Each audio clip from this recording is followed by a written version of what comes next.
And what Hello, everyone. I'm Angelina Mojica here with your Good Morning Minute. I'm excited to have our guest speaker, KERI, and she'll get to introducing herself momentarily. But here's what we're going to be talking about today. We're talking about from struggle to success, a path of a woman who refused to settle for anything less. I'm Angelina. This is the podcast. We're diving deep into the stories of extraordinary women like KERI who turned their struggles into stepping stones. These are bold, resilient voices who faced the odds, broke barriers, and chose not to settle for anything less than their dreams. So, KERI, go ahead and introduce yourself to our listeners. Yes, thank you. That was dynamic. Hope I know the rest of this is going to be that way because what else are you going to get with Angelina? My name is Carrie Pettis. I am currently the Director of Compliance with Buckner Children and Family Services, but I also provide consulting services on different levels, as well as take on opportunities to speak at different places. So I'm really excited about this topic today, from struggle to success, because it's really going to dive into some of the moments that I've had revelations for myself to really help me along my journey. So to get to share that today, I'm excited. Thank you for entrusting me with this topic. It is one that is dear to me. Oh, I am excited to get to know you a little bit better. So yeah, let's just jump right into it. Let me ask the first question. So what common struggles do or did you face on your path to success? So I would say this is my journey throughout just my professional life. This isn't just at this one organization. So I want to make sure to mention that. But one of the things that I felt as a woman is not being seen and not being heard was one of the common struggles. Having a voice at the table. It was very hard at times to get people to feel that what I had to give was valid and it brought value. And so that was one of the common struggles. Trying to navigate spaces that are unknown to me, access to things that I normally wouldn't have access to. So having a voice, being seen, being heard, being considered was one of the struggles that I encountered throughout my career. Another one is, I think most women can attest to this, the societal expectations and pressure to conform to traditional gender roles. I felt like there was many times in my life that I had to consider either my professional goals or my personal goals. And sometimes we struggle with having that understanding of we can do both. I can do both. I can be a dynamic mother, wife, sister, daughter, as well as be dynamic in my role as a professional as well. And so really trying to meet those expectations and show up and show out in a way that people probably don't expect, especially from women, it was a challenge. It was hard to say that I can do it all. Naturally, we're nurturers. You know, we can carry a lot. We can burden a lot. We bear children. We take care of other people's children. Those are natural things for us. So I think really transferring that same power of being that woman in my personal life into my professional life was really important to me, and finding a way to integrate both parts of my life. Ooh, and I love that you're mentioning integration because it very much is that at some point, especially if you're striving to be more successful in your career and you're seeing that elevation because you mentioned societal norms, you mentioned gender roles. I mean, those are struggles for us as women, especially as we start stepping into leadership and we are in the spotlight and no longer behind the scenes, but more in the light and doing the things that we want to do just to pave the way for our success. Can you give some examples of some of the things that maybe you did overcome, like some specific challenges? So in the area of just the societal expectations for myself, as a young married woman, we have one son. We wanted to grow our family, and so I actually, I've not shared this with many, so this is an exclusive, Angelina. Yeah. I had conversations with my husband on holding out on growing our family because I wanted to get to a certain place in my career.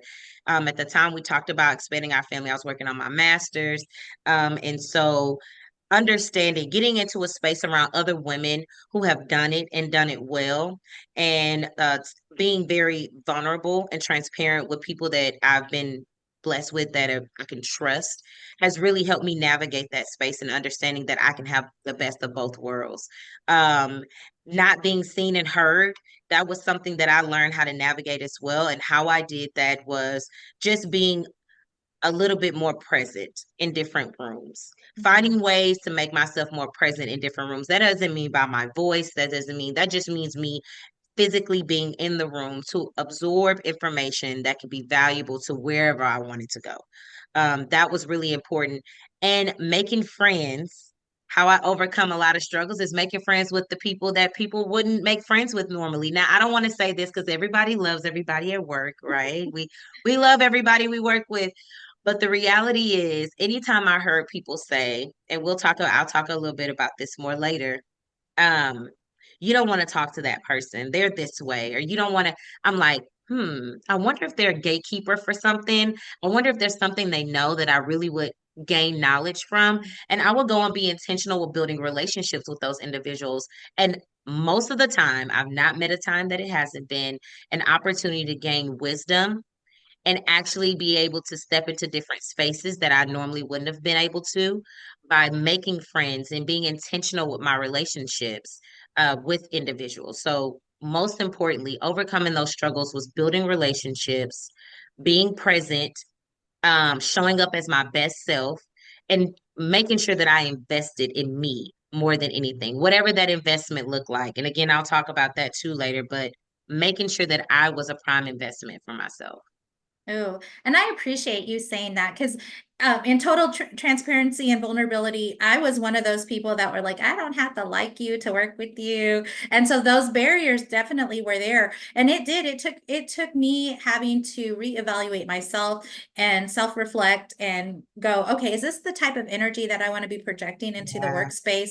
Because when we are leaders and women that are leaders, I mean, that tends to be the stereotype is like they're hard Yes. nosed or they're not flexible. They're not approachable. And I get that in a sense because of the male dominant workforce and leadership and Hmm. us trying to be assertive and there tends to be a balance between being aggressive and being assertive and you have to monitor that as a woman as well. But what I'm hearing from the things that you are sharing is you did not settle for less, you kept pushing for more, and whether that Yes. was self-development or whatever. So what were some of those external motivators that kept driving you to strive for more? I just refuse to settle for what society would say my story was. And Mm. I felt like my story was an opportunity for other people's story to change. And naturally as women, we're pushers. You know, we are all about going against the grain and pushing the limit. But I realized that I was tired of having lack of access, lack of representation. And so it was up to me to change that, and it was to change it for myself. And I had no clue who else it would be for. I just knew that I could not settle for what people said I would do or wouldn't do, what my journey would look like. You know, if someone said to me, Keri, you have to do, you know, 3 years of this role and 5 years of this role before you got to this position. Like, okay, I hear you. I'm going Mm-hmm. to strive to show that I am capable of doing that without investing those 8 years. And I know that wisdom comes with time. You need that experience, but I truly took the time to say, I'm not going to settle for what people say it's supposed to look like, Mm-hmm. because my story is for someone else. And I've seen that unfold as I've moved throughout my professional career. Because I didn't get comfortable. There's a story that I want to share, a short story, and I may mention it again later. But before I came to Buckner, I was moving from the healthcare field into nonprofit, and so we all know that there's a pay difference. Let's throw that out there. Get that on out there. Already, And yes. so there was a lot of questions about like, what is this change for? Why are you making this adjustment? Is this for you? And things of that nature. Whereas settling, we may think of it as taking a lower pay. But for me, in that moment, I was not settling. I was showing how I was capable of using what I had in another industry to be successful in this one. And it took about a month or so before Buckner called me. And it just felt so good to say, I knew I was supposed to be in this space.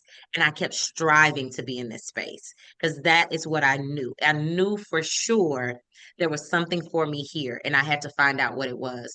So never stop because you have no idea. If somebody would have told me in 2018 I would be in the role that I am now, I would not believe them. You never know what's behind that door waiting on you. So don't allow anybody else to write your story. I hold the pen. I get to narrate. So that I take pride in that. Mm. And that's some wisdom. So if you're listening out there, remember you hold the pen to your story. And that is You so true. You do it. You do it. Don't let other people you like speak into your life. You hold strong to the dreams. And that's what I'm hearing. And I find it funny that you say I knew a month later after getting the job offer that this is where the Lord was guiding me, because that was very much my same experience as as mm, I onboarded with Buckner as well. So I think that is hilarious how God has used those opportunities to help mold us as leaders. Okay, so what about setbacks, KERI? What resistance or how did you handle those resistance or setbacks along your way? you have to curate a circle of support, Mhm. and you have to be very selective about what that circle looks like. You really do. You have to look for people who have truly invested in you in some shape, way, or form. It has to be in some capacity they've invested in you. It doesn't mean that they've given you money or they've taken you somewhere, but they've taken time with you. They've listened to you, and they've showed a general interest in what you feel like is best for you. They want that for you as well. So I think it's very important to create your own village when it comes to those moments, because you will have them. You will have moments where you feel like I've done a lot and I feel like I took 3 steps forward and 5 back. And I don't understand how this happened. So you need people in your space that's saying, you are doing it. You are pushing it.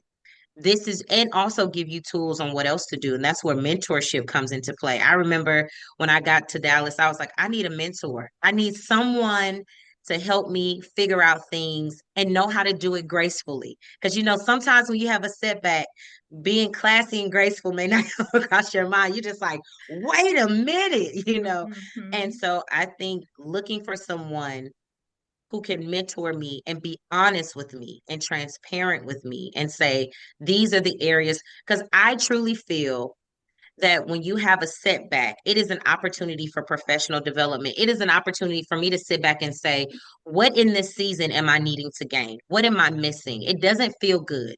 And there's never comfort in growth. It's always uncomfortable. I don't care how you look at it. If you think about a butterfly beating its wings against the cocoon, that has to be painful. Shedding has to be uncomfortable. So you have to remember that whenever you're getting in these seasons, it's like, okay, there's something I'm supposed to gain here. There's a seed I need to water because it's going to produce a fruit that I'm going to need in the future. And that's never comfortable, but it's always necessary. And I mean that girl, you're just speaking wisdom all around in this interview. But it is so true. And you have to be in a place, because we're always like, hey, it can't be me, it's the other person. But it's so true when you open yourself up to that criticism and that feedback, it does do a world of change for you. And it may be tough to Yeah. hear in the beginning. I Mm-hmm. remember I remember coming to my to one of my leaders, and I said, okay, I'm not getting the results I need to in this program. What's going on? And they're like, well, it's a reflection of your leadership. And I was like, what? Like, for a minute there, I was like, no. Yeah. But I, being the person that I am, I really absorbed that. And once Yeah. I got through the emotion of it all, I absorbed it and I said, okay, you're right. This is true. Yeah. So what is it that I need to change? What is it that I want to see? And what does that need to look like for me in order to see that coming forth? So very true, Yeah. very true. Yeah. So Yeah. Yeah. That's why your circle's so important. because Mm-hmm. they have to be willing to accept your immediate reaction of who you are organically, but understand that you're willing to process whatever that thing is. So if my immediate reaction is like, hold on, wait a minute, I would hope you wouldn't charge that to my character, knowing that you did give me something that was a little bit much to handle, and that you will allow me the space and the time to process it, and sometimes process it out loud, or respect that if I need to process it internally. But know that when I'm done, it's going to produce something that's going to make me even better. So that's Mm-hmm. why that circle's so important, because you need people that understand that about you and won't look at you and say, oh, my light just went out. Why is it that I preach my lights out? Why why is it that, this person reacts this way? I can't handle them. No, you need someone that understands that. Mm, mm. Yeah. It's true. It's true. And your circles are important. Yes. So Keri, what were some critical decisions or actions that maybe you remember taking to make those strides forward towards your success? Man, professional growth is it's just a painful thing. Like Mm, that, I took a lot of time to look at who I am personally aside from work, mhm, because one should benefit from the other. Who I am in my personal life should my professional life should benefit from it. So I took time to look at relationships, look at who I am as a person, look at how I am how I am when it comes to building relationships, how I am in responding to friends, how I am as a wife. All those things matter in your professional career. How I am as a mother, because those things should ultimately polish and give more of an asset look to who I am professionally. And so taking that time to sit back and say, where are some areas that's there's some gaps? What are you really perceiving? I remember having conversations with my husband and say, and I asked him, how do you really perceive me? Like, what are mhm, some things that you see how I respond and what I say? Because you're most comfortable around family. So who mhm, better to ask? And those things I had to work on because they were true. There was a time that I had a mentor and they said something to me that really hurt my feelings. And it took me months to process. And even though what they said in content was not true, the context of what they said had some truth to it. And what I mhm, mean by that, and I'll give an example. If someone comes to you and they say, why when you talk, you just always seem so angry. You're always angry. When really I'm not angry, but I am frustrated. But mhm, I think that I'm delivering in a way that it doesn't display my frustration. But obviously, I'm failing because you're picking up anger, which, can be a part of the iceberg. But really, I'm not angry with anybody. I'm just frustrated with something. And so, having that moment to sit and process that and have a real moment with myself, because no one tells you, I don't think there's anything anybody can tell you that you can't take some type of yeah. less like a nugget from. There's nothing anybody, even if it's the furthest from the truth, even if it's something they perceive, there has to be truth to it. If Mhm, their perception of you is that thing, there has to be something in there that lies the truth. So you have to sit and you have to really sit with that thing and allow it to grow in its way that it's supposed to grow in your spirit. And one of my former bosses used to say, you take the meat and leave the bone. You take what is applicable to you and you have to do the work.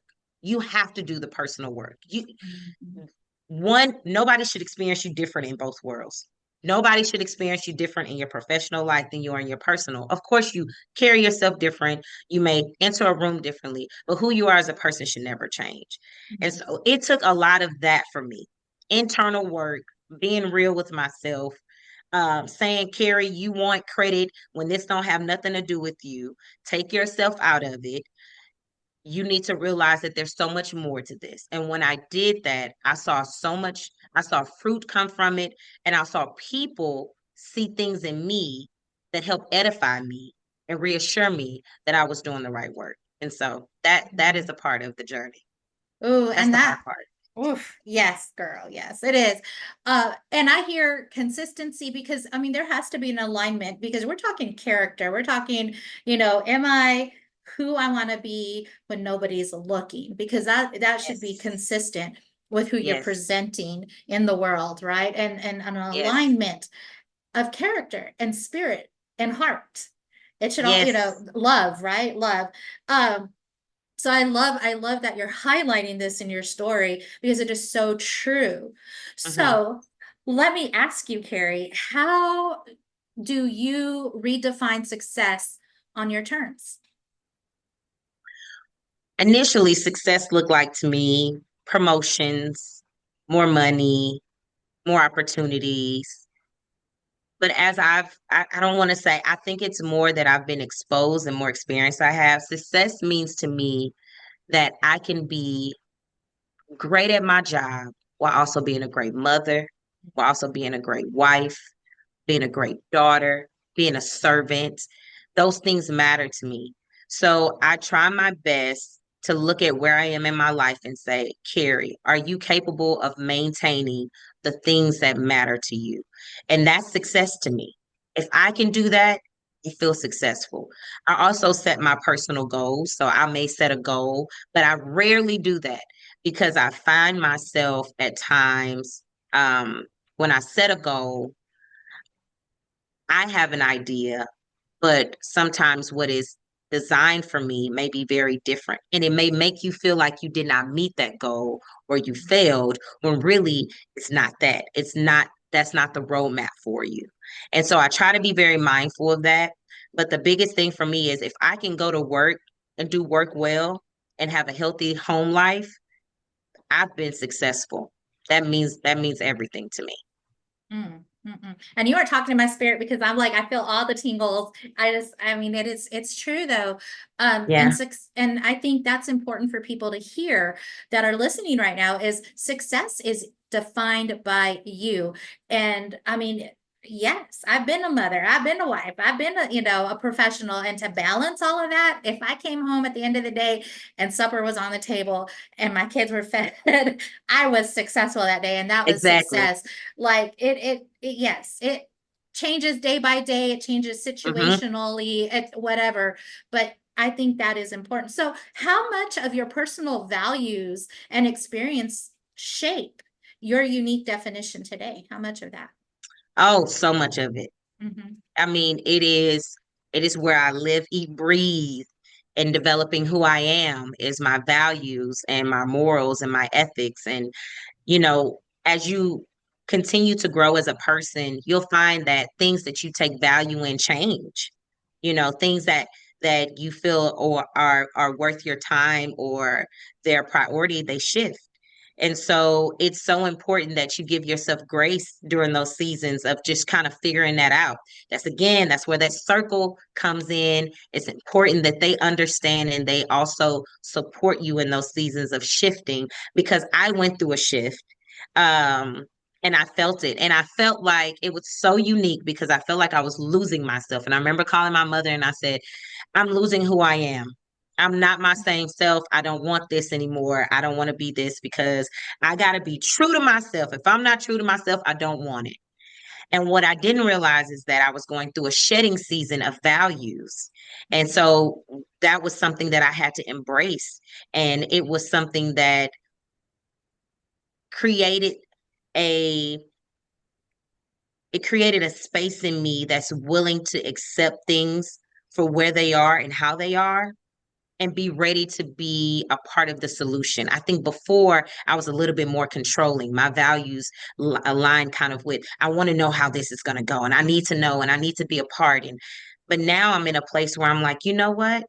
I want to make sure that I have a space inside of me that's willing and ready for whatever comes. And I'll make sure that I execute well every time. And so I think that's so important to me. And I encourage everyone to look at the times in your life where you feel like you're losing yourself or you're losing your identity and identify what is it that you're losing. And is it ultimately really a shedding season and you're gaining something? And that is something is going to create and cultivate in you something that you've never had before. It's going to turn you into a person you weren't before. It makes you look at things differently. And it's truly an awesome experience once you get over the hump of the shedding. The shedding is never feels good. But once you get to that other side of realizing this is the reason I felt this way. This is something I needed to work on. I need to become. We're always becoming. And so I think if you always look at your values and your morals and you align it with you becoming, you'll always experience success. Mm, That's what mhm. that's just my theory. It may not be true, okay? No, but I agree. I agree because I think Yes, just like a diamond that's being, a diamond to be formed, it has to go through pressure. It has to go through refinement. And because it doesn't just pop out this beautiful piece of, jewelry. It has yes, a process it has to go through. And I think that's our life journey. I very much can yes, understand that. And if we are mindful enough and aware enough to stop and go, okay, life is happening for me, not to me. What am I supposed to learn yes, in all of this, situations? Then you really do emerge a butterfly.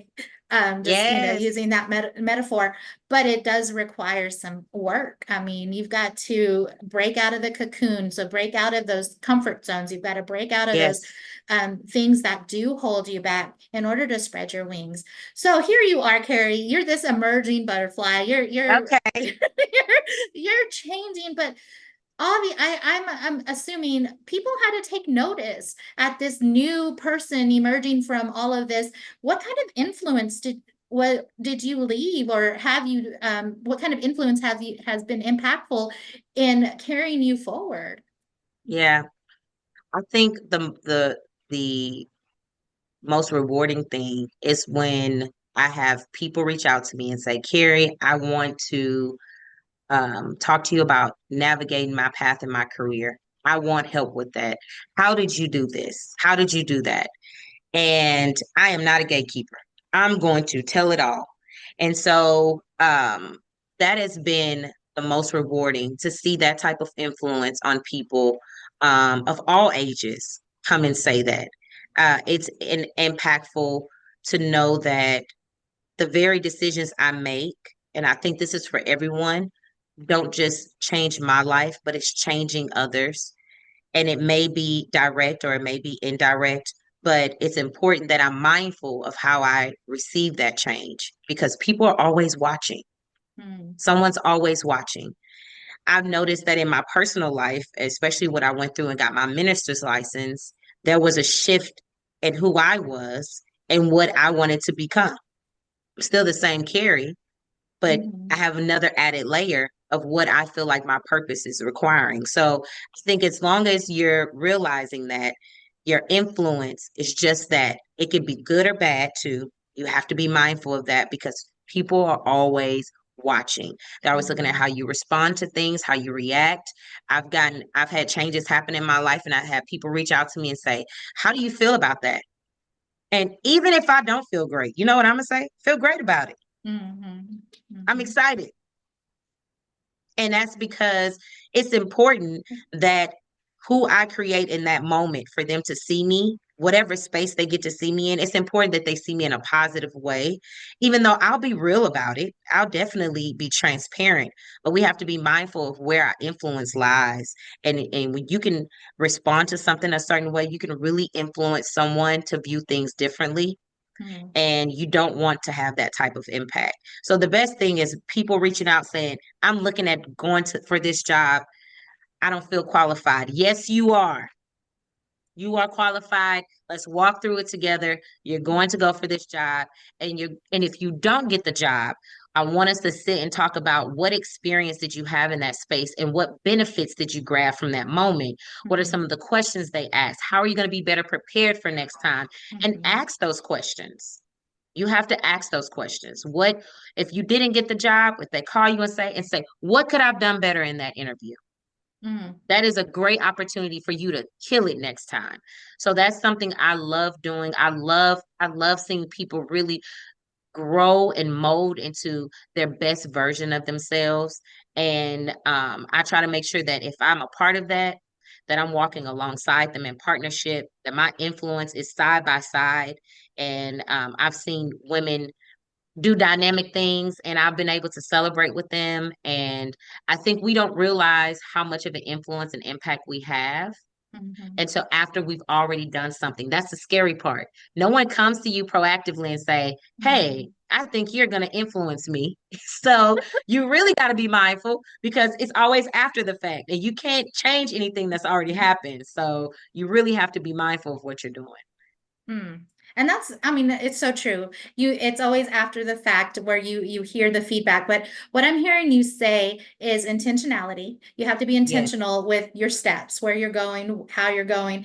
And not only that, but being positive and optimistic in the sense of not being oblivious to a situation. You're very much human and you very much feel the things, but you're not going to let it affect how you encounter or handle a situation. It's always going to be a positive situation because that's what you were looking for. We're not going to let things hold us back. We're not going to be held back Yes. by those negative emotions.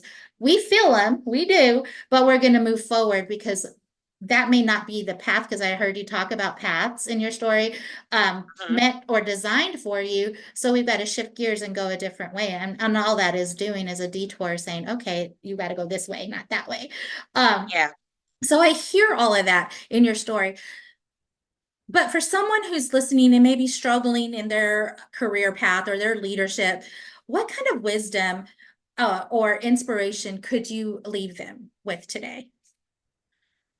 As women, and I will speak as a woman of color as well, that Mhm. have experienced and seen so much in this world, I want to tell them that it is okay at times to not be okay. Mm, What is not okay is to allow a moment to become a full season of regress and regret. mm, So it's okay to not be okay, but it's never okay to allow that moment that you're not okay to become a season of regress and regret, because that is what happens. When we're not okay, we draw inward. We no longer strive. We lose our drive and our ambition, mm, and we start questioning everything from something that no longer makes us feel good.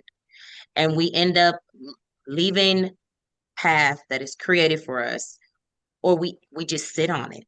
We just sit there. And sometimes we sit there for days, sometimes we sit there for months, sometimes we sit there for years.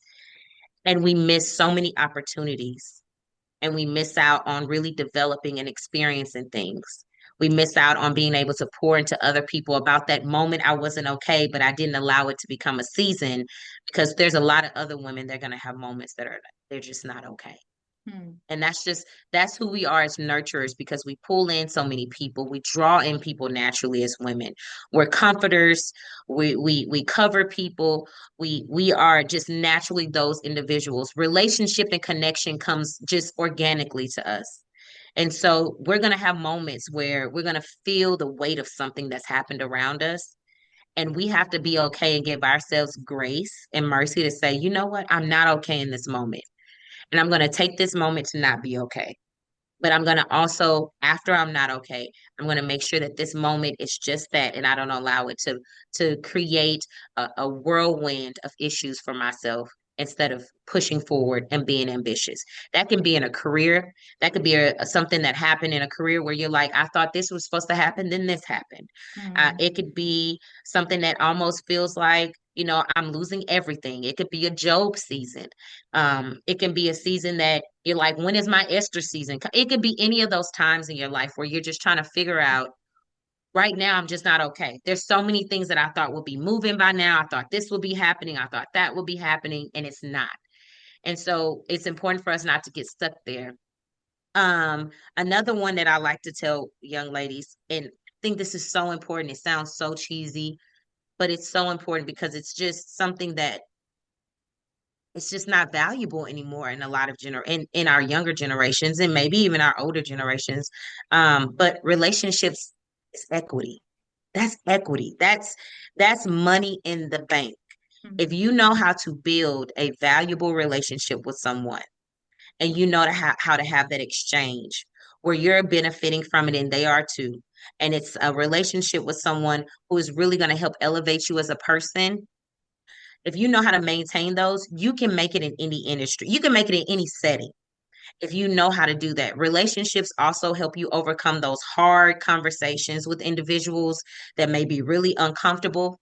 I told someone, I forgot what I was doing. I don't know if it was a training, but I was talking to someone and I said, the worst thing ever is to have to give a disciplinary action or a correction to someone you've never even said good morning to. Mm. Mhm. Because at the end of the day, yes, I may have done something that deserves this form of discipline, but do you know me as a person to help me overcome this? Do you know me as a person to say, I know you're really trying. I know you have been, but this is an area of whatever. That is important. So that's why it's always important. You can't go to somebody and say, I want to give you this word of advice, but you've never said and asked me, how's my day going? You never asked me what's going on in my world. You never. Now, Mhm. granted, we are in a professional setting, so you don't have to dive into the personal, but ask me how my day is going. How was my weekend? It's important to do that. Those things carry so far, and there's so many individuals that I come across that just don't take the time to do that. And that's why networking is so hard because you don't know how to have that just organic walk up, let's just start talking type relationships. Never meet a stranger. Try not to. I try not to never meet a stranger. I walk up to you, I'm going to say something, I'm going to compliment something you have on, I'm going to create some type of conversation because you never know who you're going to need. You just never know. So Very always try your best to build healthy relationships. so beautiful, so beautifully said. So, KERI, if a listener wanted to get in touch with you outside of this podcast, how could they do so? You can reach me at info at kpvisionaryconsulting.com. That is my email address that you can email me at. You can also reach me on LinkedIn. KERI PETTIS is under my name. You can DM me there. And then I don't know where else can you see me? Hopefully on many more podcasts. Yes, yes, But for yeah, those sure. are the two areas. Yeah, definitely. Please reach out with any questions about anything. If I know, I'll tell you. If I don't know, I'll try my best to find it out. All right, everyone, you heard it here first. KERI Pettis, a woman on the rise. Look for her on LinkedIn. As usual, I'm Angelina Mojica, your life coach, sending you much love, much peace, many blessings.